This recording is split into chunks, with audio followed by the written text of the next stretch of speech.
We've got well over 400 acres here, and we are in fact in ballroom number 1. There will be 3 other factories, one to the north and 2 of them that are to the west of this. There's a boom happening in Texas, and we're not talking about oil. America's second biggest state has become the hub for manufacturing the country's tiniest microchips. That because we have ports, because we have access to materials, because of our low cost of doing business, we're best situated to lead this next generation of chip manufacturing. The integrated circuit was invented at Texas Instruments more than 60 years ago. But it's Silicon Valley in California that's long held the title for, well, advancing technology on silicon. But as the cost of making smaller and smaller transistors has skyrocketed, so has the size of the machines and the amount of land needed to do it. I mean, Texas is spacious, it's huge, and then it has great support for ease of business. Now, manufacturing chips on U.S. soil is a growing priority amid mounting geopolitical tensions between China and Taiwan. The CHIPS Act set aside more than $52 billion for reshoring production. Samsung, Texas Instruments, Infineon, Global Wafers, NXP, Applied Materials, all these chip giants have ramped up operations in the Lone Star State. Apple and Amazon chose Texas for designing their custom chips too. Tell me why we are wearing these things called bunny suits. These beautiful bunny suits are to keep the product clean. So this is a Class 1 clean room. We change out all of the air every 8 seconds. So if you ever see an eyelash on a chip, it looks like a space monster. We got a rare look inside the clean rooms of 3 huge chip fabrication plants, or fabs, around Texas, and took a tour of 2 more being built for a total of $47 billion in new investment coming to the state.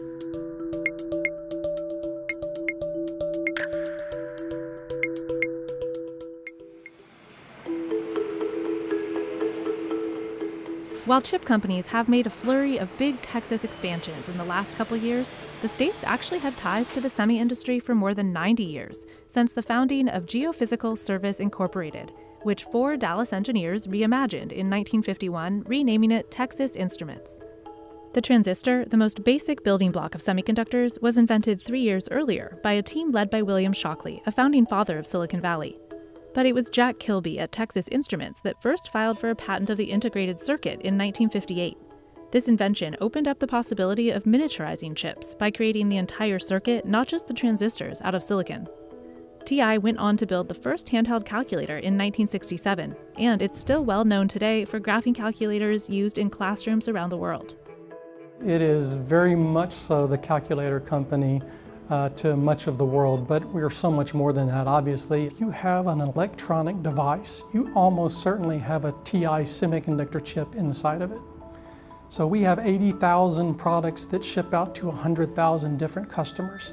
So whether it's analog, but maybe more importantly, think about anything that you can plug into a wall or that has a cord in it, very likely has a TI power management IC in it.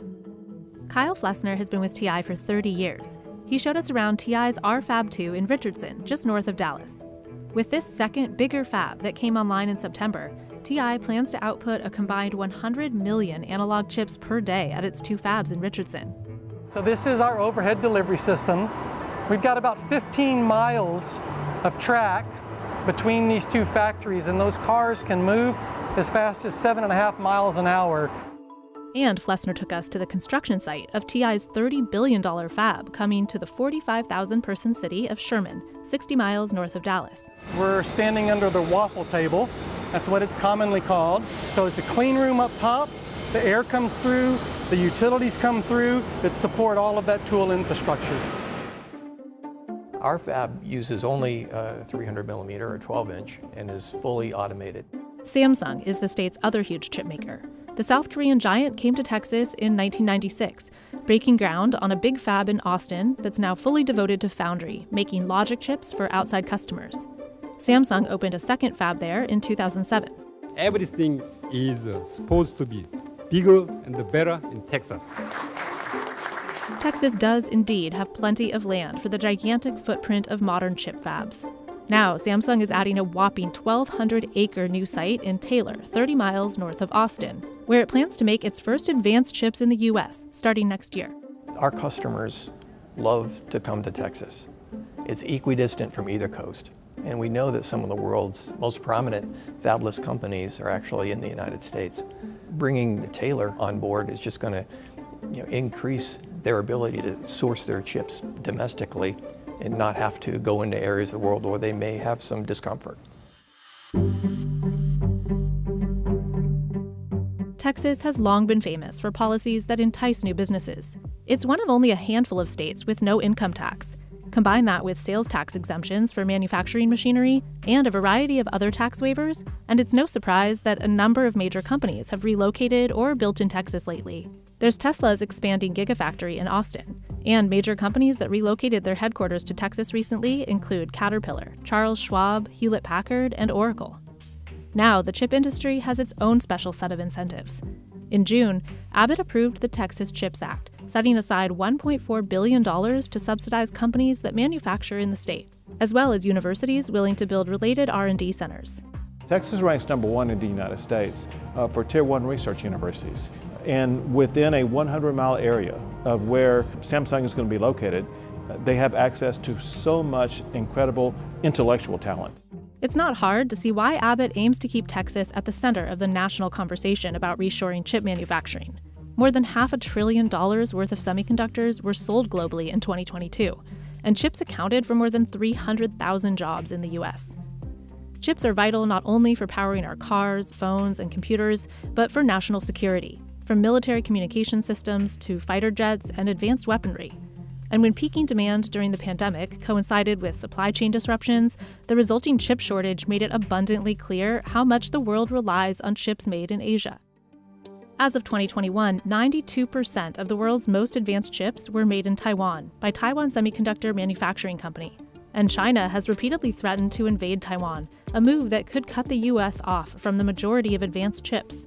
One thing that we learn with international hostilities, and that is we can't be relied upon hostile countries for our everyday needs. So the United States of America needs to make sure that we are manufacturing everything that we need. We learned that during the time of COVID, and we shall not make that mistake again.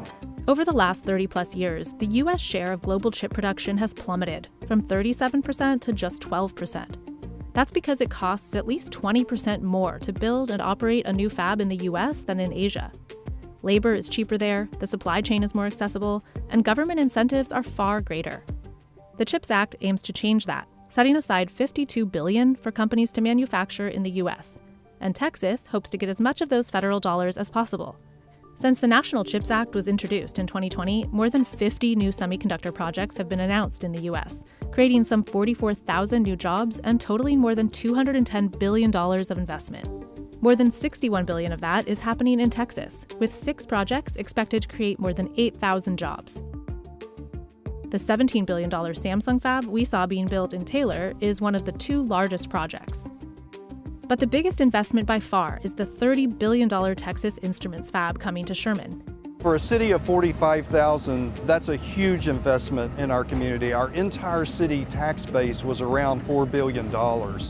This particular space is about 370,000 square feet. So it's one of our largest, actually our largest wafer fab that we have in production. But when it comes to new chip fab investments, Arizona has taken the lead, with a $20 billion fab coming from Intel and a $40 billion site from the world's top advanced chip maker, TSMC. Still, Texas is in close second, and it's the state with the highest number of chip fabs in the country. TI, for instance, has had another fab in Sherman since 1966. Texas Instruments went a long way of putting Sherman on the map.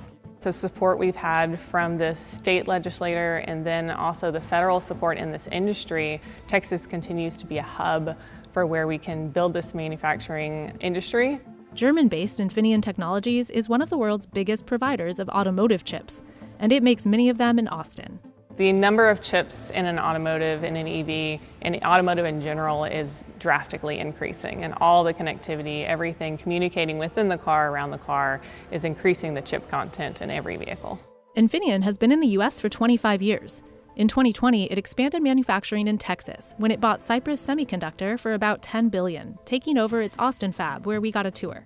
So it's about 2 football fields in length, all the way from the front to the end, and it's close to 100,000 square feet of clean room space. That's because we're building so many chips at the same time. We have wafers in here that are the beginning of their multi-month life in this fab, and wafers that are about to ship out to back-end facilities. Netherlands-based NXP Semiconductors also has 2 fabs in Austin and recently made plans for a $2.6 billion expansion that would add an additional 4-story fab. X-Fab, a chip company that's been in Texas for more than 2 decades, also recently announced a $200 million expansion of its silicon carbide fab in North Texas. As the world's second biggest maker of advanced chips, Samsung is a huge draw for other semiconductor suppliers to come to Texas, especially with its coming 1,200-acre advanced fab north of Austin. When you start bringing in a fab like that, you need to build the ecosystem, and the supply chain is really important. And there's a lot of discussion these days about onshoring supply chains. Of the $17 billion price tag for Samsung's Taylor fab, $11 billion is going to machinery and equipment. Similarly, TI told us the tools will account for at least 65% of its new fab costs in Sherman. Tools like the $200 million EUV lithography machines made by ASML, the only devices in the world that can etch with enough precision for the most advanced chips. ASML has offices in Dallas and Austin. And the tools made by Applied Materials, the world's next biggest provider of semiconductor equipment, in Austin since 1992. We have been a part of the technology, high-tech ecosystem for more than 30 years in Austin. That's where our main workforce is, and we continue to grow. And also recently we announced we are going to further expand in Austin, Texas. How helpful is it that some of those tool companies like Applied Materials have facilities here in Texas? I think it's absolutely critical. They have their expertise that is here should we identify a problem. Having that on site in hours rather than days is a huge benefit to the efficiency of our operations. As TI expands in Sherman, there's another big supplier expanding manufacturing there too. Taiwan-based Global Wafers, through its US-based subsidiary Globotech, is spending $5 billion to build the country's biggest silicon wafer factory, the base disks that chips are made on. The wafers are actually sawed out of this ingot and polished, and ultimately end up being this bare silicon wafer. They were looking to build the first plant of its kind to be built in America in 20 years. So we were in competition with Ohio and South Korea to bring that plant to Sherman. When it comes to why Global Wafers and Texas Instruments chose Sherman, water was a major factor. And what you see behind us, that is a process cooling water line that is used to cool the tools as they're operating. It takes a lot of water to make chips, right? It does take quite a bit of water, but it'll probably be somewhere between 1,700 and 2,500 gallons per minute. Previous councils and mayors have bought water rights at Lake Texoma, one of our largest inland lakes in America. So we have plenty of water, which is gold currency. But water isn't plentiful in all parts of Texas. About a quarter of the state remains in drought. Where will that water come from here, especially in periods of drought? So we have the Texas Water Board that's working on that, and legislation we're working on this session to make sure that with a growing population in Texas, we will be able to provide for the water needs, not just of businesses, but also for our growing population. In 2021, Samsung used about 38 billion gallons of water to make its chips. Now what you see here are the cooling towers behind us. And we've got a very aggressive goal this year in Austin, on our Austin campus. We want to reuse over 1 billion gallons of water this year. This factory will be twice as efficient in reuse and recycling than our existing facilities that are in production. Flessner says the 300mm wafer size being made in Richardson and Sherman will help. We can produce 2.3 times the number of chips on this wafer, and yet it only costs us fractionally more to manufacture. But also it's better for the environment because there is less waste, and our electricity and water usage per chip is substantially improved in the 300mm form factor. Making chips also takes a massive amount of power. Each of those advanced chip etching EUV machines that Samsung will use in Taylor is rated to consume about 1 megawatt of electricity, 10% more than the previous generation. One study showed Samsung used more than 20% of South Korea's entire solar and wind power capacity in 2020. So behind me is our natural gas powered power plant that's 750 megawatts. So we're feeding a good percentage of the grid for Texas. We've got power and water. When you have those two things, then you're already ahead of most other communities, nationwide. But Texas also has a uniquely independent grid that largely cuts it off from borrowing power across state lines. In Denton, Texas, where the winter storm and power crisis continues this afternoon, outages are ongoing as low temperatures. In 2021, that grid failed during an extreme winter storm, leaving millions of Texans without power and causing at least 57 deaths. We asked Governor Abbott about grid reliability in the face of mounting needs. I already signed 12 laws to make the power grid more reliable, more resilient, and more secure. And so we can definitely assure any business moving here, they will have access to the power they need, but also at a low cost. Samsung, Infineon, and NXP were forced to shut down their Austin fabs temporarily during the blackout in February 2021. Infineon told investors output levels wouldn't return to normal until June that year. Now, Samsung, Infineon, and other chip companies have switched entirely to renewable power. This site is on 100% green power, and that's sourced from wind farms here in Texas. We're also able to recycle the majority of the water we use on site. In addition to resource challenges, chips are also facing hard times right now when it comes to sales, amid a broader downturn for tech and an overabundance of inventory in the wake of the chip shortage. Intel, the third biggest advanced chip maker after TSMC and Samsung, aims to cut costs by up to $10 billion over the next 3 years. In Texas, it's selling its 61-acre Austin research hub. Samsung, meanwhile, reported dismal Q1 earnings in April and cut production of memory chips in response to falling prices. But it's doubled down on the foundry side of its business, making logic chips in Texas, where Samsung hinted to CNBC it will be expanding beyond the first fab announced in Taylor.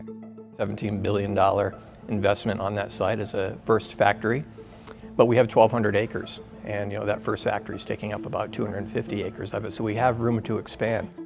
And early this year, Texas Instruments suffered its first sales decline since 2020, but that hasn't slowed down its fab expansion in Texas. We're in the relatively early stages, but we are making tremendous progress towards having production out of this facility in 2025.